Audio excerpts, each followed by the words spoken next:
She walked into the luxury dealership wearing worn-out jeans and a plain white t-shirt. The salesman laughed and told her she was in the wrong place. He had no idea she was about to teach him a lesson that would cost his company millions, and his pride even more. Madison Carter had no need to prove anything to anyone. At 35, she had built the Carter Foundation from the ground up, a nonprofit that had raised over $50 million to support children with disabilities across the country. She'd appeared on panels at the United Nations, shaken hands with presidents, but you wouldn't know it by looking at her. Her style was simple, purposeful, comfortable jeans, soft cotton shirts, sneakers worn at the heel. While others flaunted status, Madison lived by different values: humility, purpose, and action. That morning, she wasn't at Newport Luxury Motors to impress anyone. She had one reason: her sister Caroline. After a year-long battle with breast cancer, Caroline was finally cancer-free. Madison had promised her that if she made it to her 40th birthday, she'd get the dream car she'd always talked about: a midnight blue Azure coupe. Caroline had admired it since they were kids, and now Madison was ready to keep that promise. The dealership, however, had other plans. The moment Madison stepped through those gleaming glass doors, all eyes turned. It was the kind of place where buyers showed up in tailored suits and carried designer handbags, where being wealthy wasn't enough, you had to look the part too. As Madison walked in, her ponytail swayed gently, her expression calm but focused. She didn't need anyone's approval. She just needed someone to help her buy the car. That someone should have been Daniel Lee, a new salesman with kind eyes and an eager posture. He approached her warmly, offering a brochure and a smile. But before Madison could respond, a voice cut in. "Blake Thompson, sales manager, navy suit, slick back hair, too much confidence."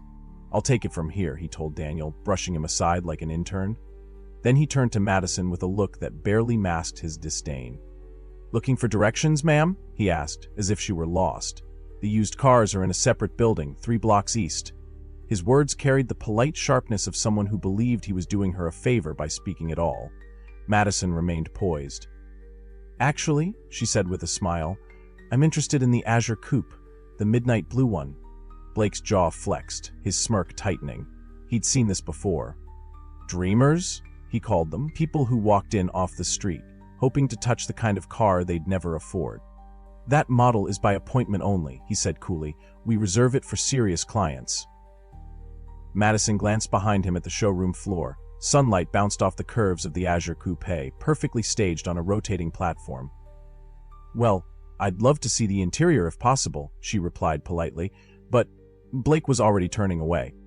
That was the moment Daniel noticed something. The exact car Blake had just called by appointment only was now being showcased to a couple dressed in head-to-toe designer wear. Blake opened the car door himself, inviting the woman to sit inside while praising the leather trim. Daniel looked back at Madison, his face flushed with embarrassment. "I'm really sorry," he whispered. "That's not right." Madison shook her head, still calm. "It's okay. I understand how these things work." She turned to leave without causing a scene, but not before Blake called out, loud enough for others to hear. "Some people just don't know their place." Madison paused at the door, her heart pounding. Not from shame, but from the quiet, focused fire that always rose when she saw injustice up close. She stepped outside, pulled out her phone, and called the only person who truly understood that fire. Her husband, Ethan Carter. Madison Carter sat in her car for a few long seconds, staring at the steering wheel. Her hands weren't shaking. She was too used to moments like this. Moments where quiet dignity was tested by loud ignorance. She'd been underestimated before, as a black woman in philanthropy, in boardrooms, and now in a dealership. But what stung more than Blake's arrogance was the idea that if she hadn't had resources or resilience, she might have believed him, might have walked away thinking she truly didn't belong there. That thought made her jaw tighten. She called Ethan. He picked up on the first ring. "Hey," he said, immediately alert. "What happened?" Madison didn't cry. She didn't need to. Her words were calm but carried the weight of quiet fury. She told him everything. How Blake dismissed her, how the owner stood by, how the showroom watched like it was theater. Ethan listened, jaw clenched on the other end. "Do you want me to come down there right now?" he asked. Madison smiled despite herself. No. I just needed you to know. I needed to say it out loud before I let it go. She paused. And maybe, I don't want to let it go. That night, Madison sat by the fireplace, flipping through old photo albums. She landed on a picture of her and Caroline when they were 10 and 12, grinning beside a toy car colored with blue marker. That same shade of blue. The promise had started there. Her phone lit up with a message from Ethan. Let's make this right. Our way. The next morning, the sun poured golden light across the stone driveway of the Carter estate. Ethan stood in his home office, dressed in a dark tailored suit, watching the security gate open. He had a list of calls to make, a message to send, and one visit to make in person. But before that, he opened his desk drawer and took out a small photo, one of Madison receiving an award beside a row of children in wheelchairs. He stared at it for a moment, then nodded. There would be no yelling, no press release, no vengeance. This wasn't about proving wealth, it was about proving worth. Back at Newport Luxury Motors, Blake Thompson was riding high. The night before, he'd recounted the jeans girl incident over whiskey with his colleagues, mocking her cash talk and thrift store shoes. They'd all laughed. This morning, he was feeling invincible. The showroom floor sparkled. His suit was freshly pressed. He had 3 appointments lined up, all with real buyers, as he liked to say. During the team huddle, he made sure to reiterate his golden rule. Always qualify the client. Time is money. We don't sell dreams, we sell machines.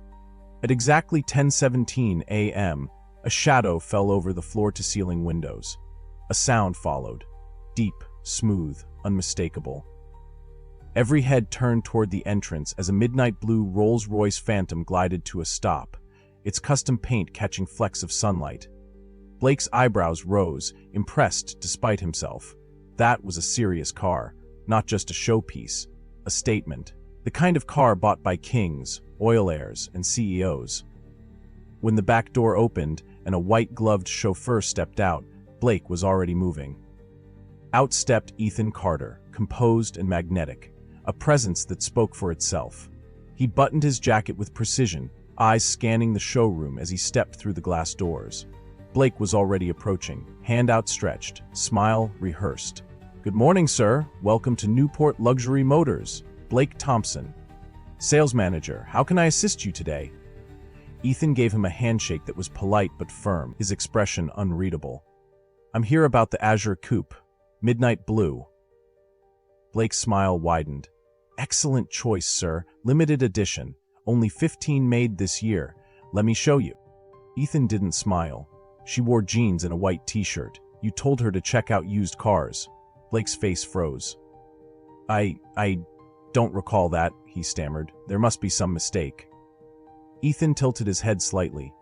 You called her a dreamer, laughed when she said she'd pay in cash, suggested she didn't know her place.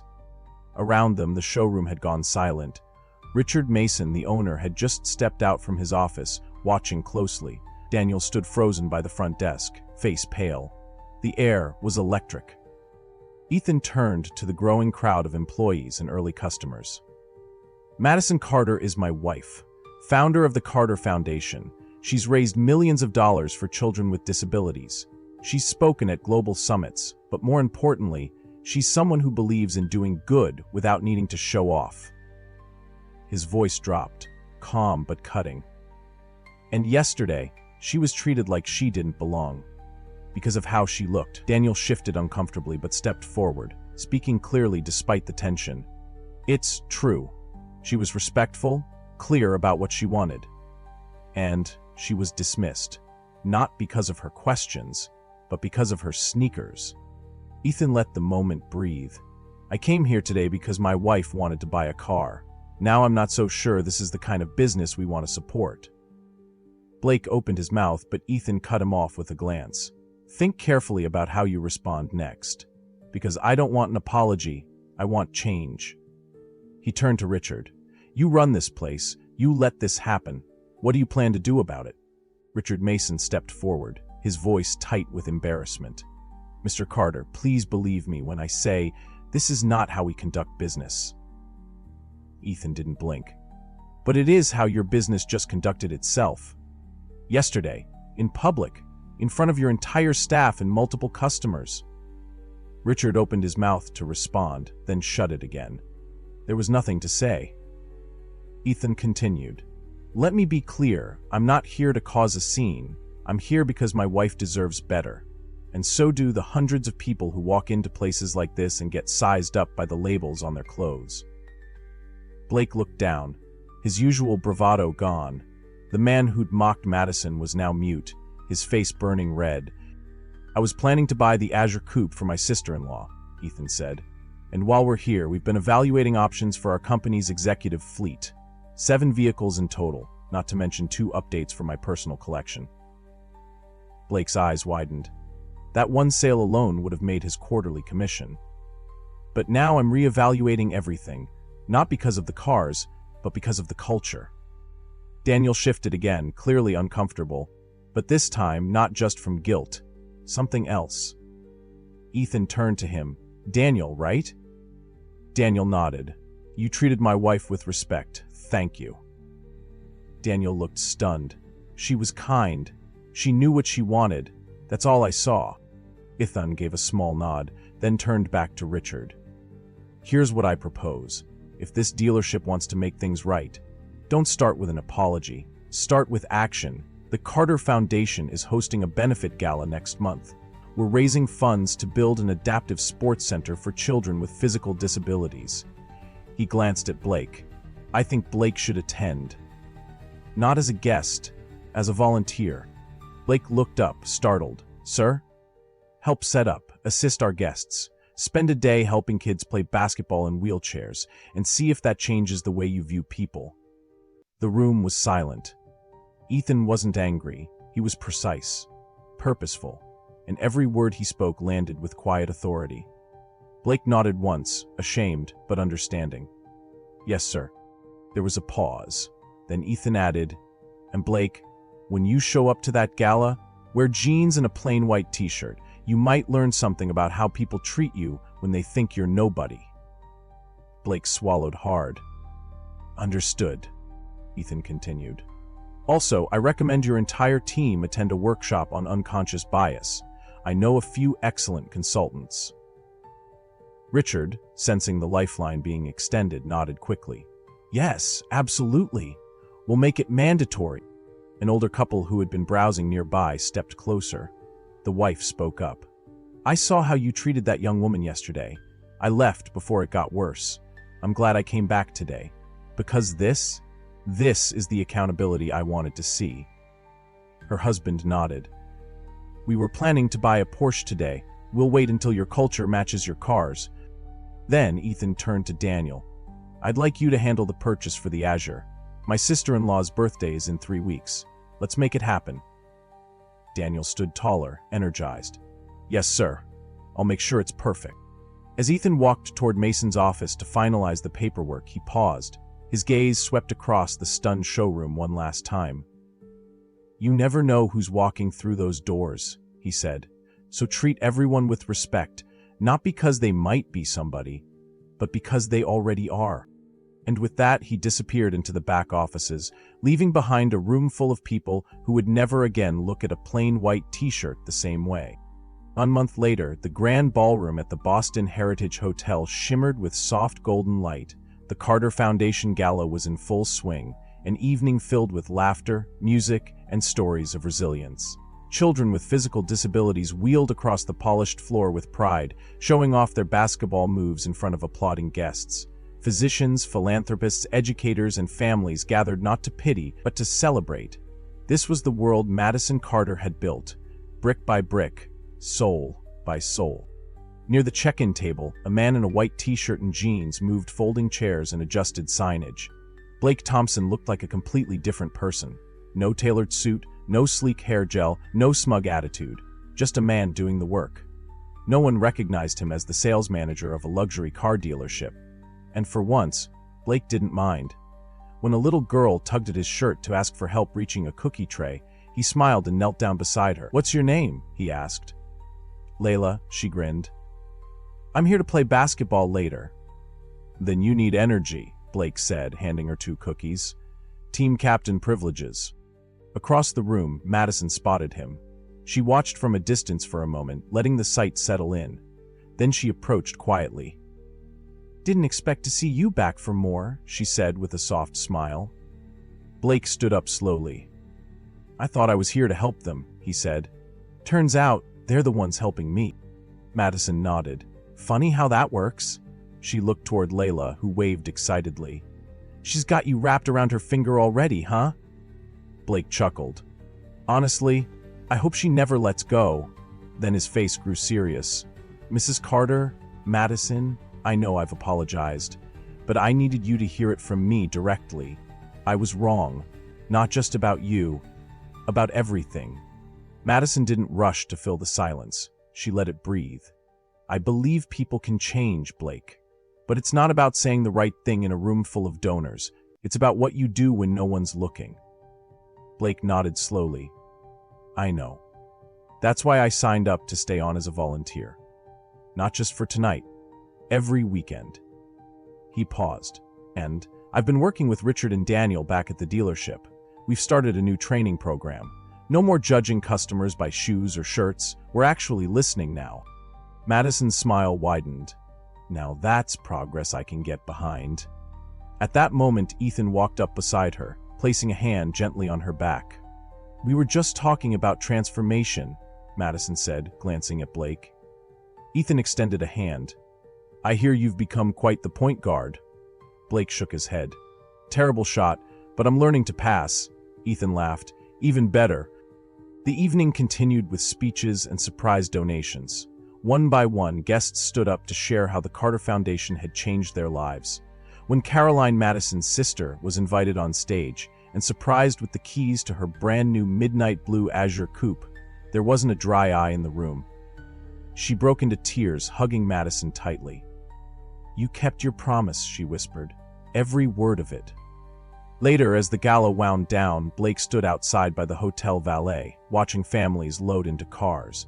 He spotted Layla waving goodbye from the back seat of a van.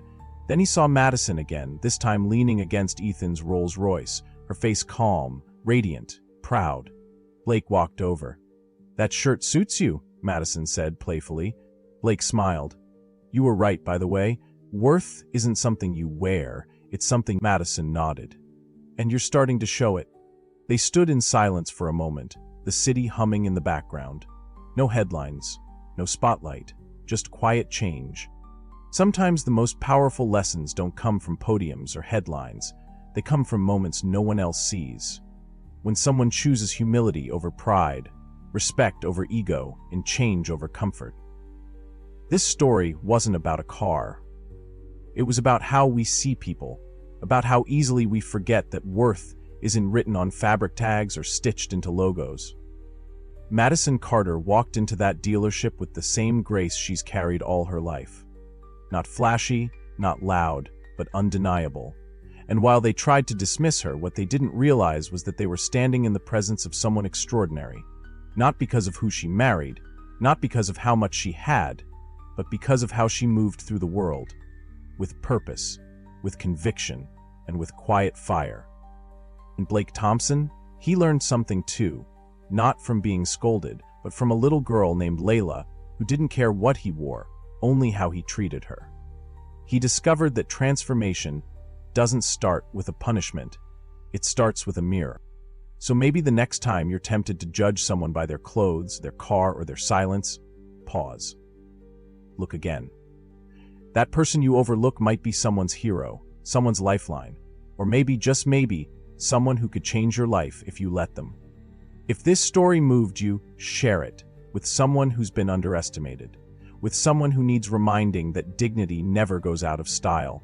And if you've ever been judged too quickly, drop a comment. We see you, and so do millions of others. Because in the end, respect isn't just about who's watching, it's about who you choose to be when no one is.